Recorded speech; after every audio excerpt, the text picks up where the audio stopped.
दोस्तों नमस्कार, स्वागत है एक बार फिर से आज की बड़ी और ताजा खबरों में। आपको बता दें कि बिहार में पहुंची किसान आंदोलन की गूंज, तमाम जिला मुख्यालयों पर किसानों का प्रदर्शन। वहीं किसानों के मुद्दे पर अन्ना हजारे ने कृषि मंत्री नरेंद्र सिंह तोमर को लिखा खत, फिर से भूख हड़ताल शुरू करने की दी चेतावनी। वहीं गोवा जिला पंचायत चुनाव में बीजेपी का 32 सीटों पर बजा डंका, कांग्रेस को मिली मात्र 4 सीटें। वहीं 10 किसान संगठनों ने किया कृषि कानूनों का समर्थन, नरेंद्र सिंह तोमर को सौंपा ज्ञापन। वहीं मुख्यमंत्री योगी आदित्यनाथ ने कही बड़ी बात, बोले किसानों के कंधों पर बंदूक रखकर भारत की एकता और अखंडता को दी जा रही बड़ी चुनौती। वहीं बंगाल चुनाव की तैयारी में एआईएमआईएम मुस्लिम बहुल 90 सीटों पर ओवैसी बढ़ाएंगे ममता बनर्जी की मुसीबतें। वहीं किसान नेता वीएम सिंह बोले, लक्ष्यों से भटक गया आंदोलन, हम एमएसपी पर बातचीत करने को बिल्कुल तैयार। वहीं आंदोलन कर रहे किसानों का माफीनामा हुआ वायरल, लिखा तकलीफ देना हमारा उद्देश्य नहीं, हमारी मजबूरी है। और भी बड़ी खबरों को जानने के लिए वीडियो के एंड तक बने रहिए हमारे साथ।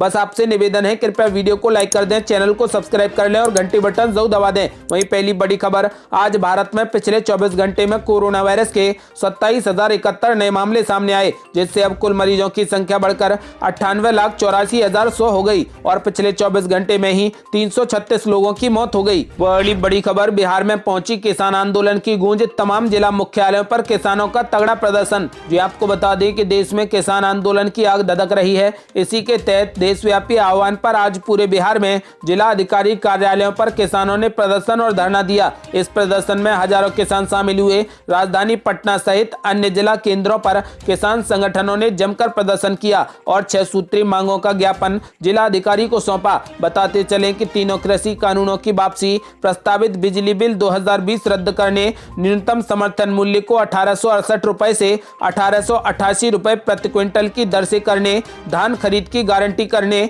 और प्रदूषण कानून से किसानों को मुक्त करने आदि की मांगें शामिल थी। इन कार्यक्रमों में भाकपा माले के विधायकों ने बड़ी संख्या में भागीदारी निभाई है। बड़ी खबर, किसानों के मुद्दे पर अन्ना हजारे ने कृषि मंत्री नरेंद्र सिंह तोमर को लिखा खत, फिर से भूख हड़ताल शुरू करने की दी चेतावनी। जी आपको बता दें कि सामाजिक कार्यकर्ता अन्ना हजारे ने किसानों से जुड़े मुद्दे पर केंद्रीय कृषि मंत्री नरेंद्र सिंह तोमर को पत्र लिखा है। आपको बता दें कि इसमें एमएस स्वामीनाथन आयोग की सिफारिशों को लागू करने सहित उनकी मांगों को पूरा करने में केंद्र की विफलता के खिलाफ फिर से भूख हड़ताल शुरू करने की चेतावनी दी है। आपको बता दें कि इससे पहले 8 दिसंबर को केंद्र के 3 कृषि कानूनों के खिलाफ प्रदर्शन कर रहे किसानों के समर्थन में अन्ना हजारे एक दिन के अनशन पर थे। इतना ही नहीं, उन्होंने ये भी चेतावनी दी थी कि अगर किसानों की मांगें पूरी नहीं हुई तो वह जन आंदोलन करेंगे। अन्ना हजारे ने कहा था कि तत्कालीन कांग्रेस सरकार को लोकपाल आंदोलन के दौरान हिला दिया गया था। उन्होंने कहा था कि मैं इन किसानों के विरोध को भी उसी तर्ज पर देख रहा हूं। किसानों द्वारा किए गए भारत बंद के दिन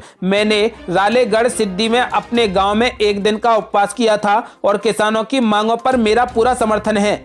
बड़ी खबर, गोवा जिला पंचायत चुनाव में बीजेपी का 32 सीटों पर बजा डंका, कांग्रेस को मिली मात्र 4 सीटें। जी आपको बता दें कि गोवा जिला पंचायत चुनाव में बीजेपी ने जीत की पताका फहरा दी है। भारतीय जनता पार्टी ने 49 में से 32 सीटों पर शानदार जीत दर्ज की है, जबकि विपक्षी पार्टी कांग्रेस को सिर्फ 4 सीटों से ही संतोष करना पड़ा है। पंचायत चुनाव के घोषित नतीजों में बीजेपी को 32 सीटें, निर्दलीय को 7 सीटें और कांग्रेस को मात्र 4 सीटें मिली हैं। महाराष्ट्रवादी गोमांतक पार्टी को 3 सीटें और राष्ट्रवादी कांग्रेस पार्टी यानी एनसीपी और आम आदमी पार्टी को एक सीट पर जीत से संतोष करना पड़ा है। आपको बता दें कि पीटीआई की रिपोर्ट के मुताबिक आम आदमी पार्टी को तटीय राज्य में पहली बार एक सीट पर कब्जा जमाने में सफलता मिली है। अरविंद केजरीवाल की पार्टी 2022 में होने वाले गोवा विधानसभा चुनावों में ताल ठोकने की तैयारी में है।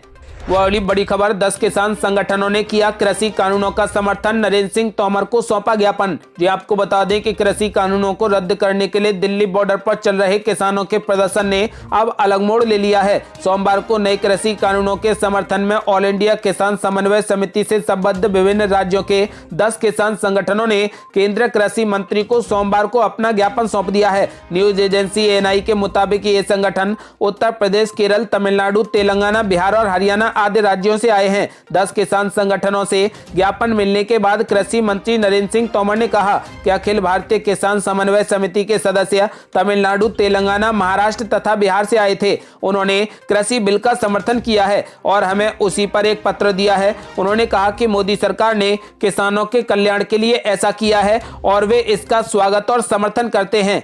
वह वाली बड़ी खबर, मुख्यमंत्री योगी आदित्यनाथ ने कही बड़ी बात, बोले किसानों के कंधों पर बंदूक रखकर भारत की एकता और अखंडता को दी जा रही कड़ी चुनौती। जी आपको बता दें कि उत्तर प्रदेश के मुख्यमंत्री योगी आदित्यनाथ पश्चिमी यूपी के दौरे पर हैं। मेरठ में सरदार वल्लभ भाई पटेल कृषि विश्वविद्यालय की लाइब्रेरी का उद्घाटन करते हुए उन्होंने किसानों की जनसभा को संबोधित किया। उन्होंने किसान आंदोलन को समर्थन दे रहे विपक्ष पर जमकर तगड़ा निशाना साधा। मुख्यमंत्री ने कहा कि कुछ लोगों को किसानों के विकास से परेशानी हो रही है और अन्नदाताओं को ऐसे लोगों से सावधान रहने की जरूरत है। मुख्यमंत्री ने कहा कि कुछ लोग किसान आंदोलन के सहारे देश को अस्थिर करना चाहते हैं। आपको बता दें कि मुख्यमंत्री योगी आदित्यनाथ ने कहा कि प्रधानमंत्री नरेंद्र मोदी देश को आगे ले जा रहे हैं। किसानों को गन्ने का भुगतान हो रहा है, उनके खाते में पैसा जा रहा है। किसानों के लिए फसल बीमा योजना के साथ कई कार्यक्रम आज चल रहे हैं। मुख्यमंत्री योगी आदित्यनाथ ने कहा कि किसानों के कंधों पर बंदूक रखकर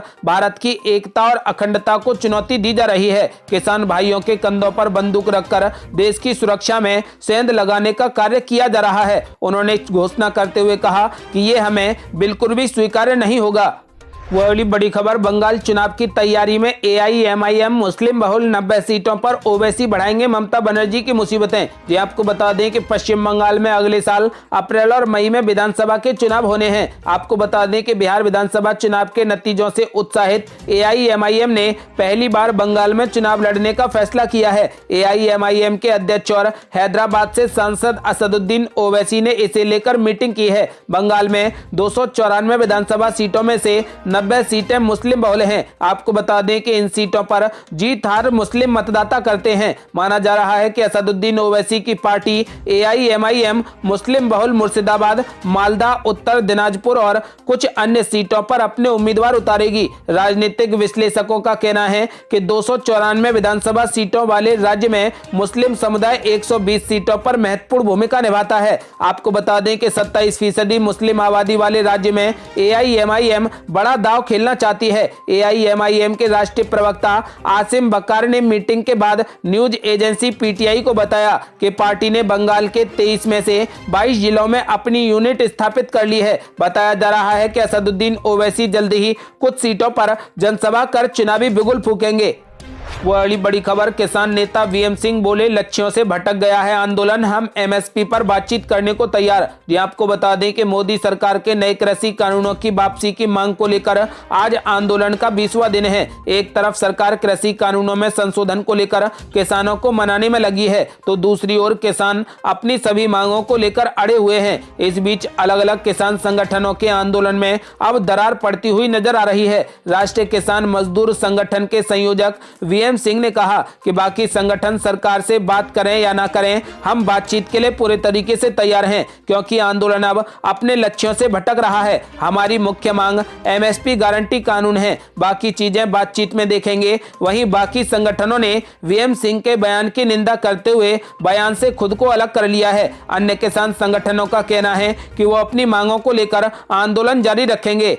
वह वाली बड़ी खबर, आंदोलन कर रहे किसानों का माफीनामा हुआ वायरल, लिखा तकलीफ देना हमारा उद्देश्य नहीं, हमारी मजबूरी है। जी आपको बता दें कि नए कृषि कानूनों के खिलाफ किसानों का आंदोलन जारी है। दिल्ली एनसीआर की सीमाओं पर किसान लगातार डटे हुए हैं। सर्दी की सितम भी किसानों को डिगा नहीं पा रहा। आपको बता दें कि वहीं किसानों के इस धरना प्रदर्शन की वजह से लोगों को परेशानी का सामना करना पड़ रहा है। इस परेशानी को समझते हुए किसानों ने लोगों से माफी मांगी है और अपनी मजबूरी भी बताई है। किसानों का ये माफीनामा सोशल मीडिया पर खूब वायरल हो रहा है। आपको बता दें कि ये माफीनामा संयुक्त किसान मोर्चा संगठन का बताया जा रहा है। माफीनामा में लिखा है कि हम किसान हैं, लोग हमें अन्नदाता कहते हैं। प्रधानमंत्री कहते हैं कि वह हमारे लिए 3 कानून की सौगात लेकर आए हैं। हम कहते हैं कि ये सौगात नहीं सजा है, हमें सौगात देनी है तो फसल का उचित मूल्य देने की कानूनी गारंटी यानी एमएसपी को दें। आपको बता दें कि पत्र में आगे लिखा है कि बस यही मांग लेकर हम देश की राजधानी दिल्ली में जाना चाहते हैं।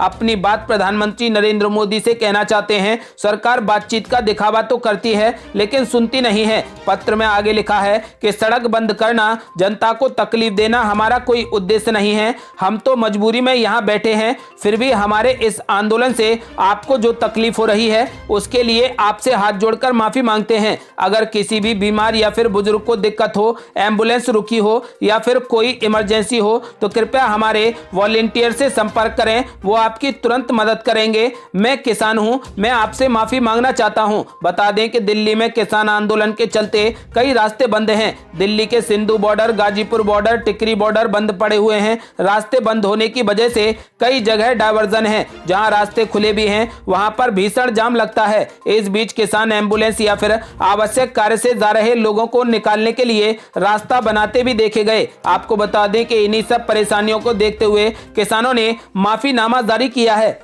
वह बड़ी खबर, 2 से 3 दिनों में 5 डिग्री तक तापमान में आएगी गिरावट, मौसम विभाग का अनुमान। जी आपको बता दें कि दिसंबर के महीने में सर्द हवाओं ने लोगों को कांपने के लिए मजबूर कर दिया है। इस बीच मौसम विभाग ने आज कहा है कि अगले 2 से 3 दिनों में उत्तर भारत में रात के तापमान में 3 से 5 डिग्री सेल्सियस की गिरावट आएगी। मौसम विभाग ने कहा है कि पंजाब में ठंड का प्रकोप और बढ़ सकता है, जबकि हरियाणा, चंडीगढ़ और उत्तर पश्चिमी राजस्थान में भी ठंड की स्थिति बनी रहेगी। तापमान गिरने से उत्तर भारत के अधिकतर हिस्सों में कोहरे के आसार दिखने लगे हैं। ये थी अब तक की बेहद बड़ी खबरें। यदि आप भी चाहते हैं कि जल्द से जल्द सरकार तीनों कृषि कानूनों को रद्द कर दे तो इस वीडियो को लाइक कर अपनी राय हमें कमेंट बॉक्स में जरूर दें। यदि आपने अभी तक हमारे चैनल को सब्सक्राइब नहीं किया है तो न्यूज जानने के लिए हमारे चैनल को सब्सक्राइब करें और घंटी बटन जरूर दबा दें। जल्दी मिलते हैं बड़ी अपडेट के साथ, तब तक के लिए जय हिंद, जय भारत।